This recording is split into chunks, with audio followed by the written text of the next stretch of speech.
आताशी ना माझ्याकडे पाहुणे येयली, त्यामुळे व्हिडिओ पोस्ट करूक जरा लेट होता. लवकर पोस्ट करण्याचा प्रयत्न करतोय, पण ते शक्य होणार नाही. आज मी केलं बॉयलर चिकन रस्सा आणि भाकरे. बॉयलर कोंबडा आणलं, स्वच्छ धुतलं, बारीक करून आणलं. त्याका आला लसूण पेस्ट, हळद, गरम मसालो आणि मीठ लावून अर्धो तास ठेवून दिले. चिकनाक ना मीठ अगोदर लावायचं आणि मटणाक जरा उशिरा लावायचं, म्हणजे शिजता बरा.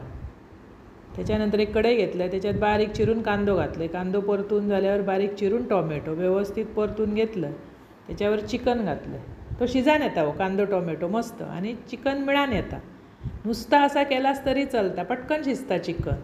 आणि मी कांद्या खोबऱ्याचा वाटप केलं आहे, त्यामुळे ता लावलं आहे. व्यवस्थित ता शिजला की 2 चमचे कांद्या खोबऱ्याचा वाटप लावायचा, म्हणजे भाकरेबरोबर किंवा भाताबरोबर असा जरा थपथपीत खाऊक बरा लागता हो. आणि पाहुणे येयली ना, त्यामुळे त्यांना तर असं आवडता म्हणून असा केलं. वरसून घातलं आहे कोथिंबीर. असा करा, खावा. आवडतला तुमकां आवडल्या चॅनल सबस्क्राईब करा.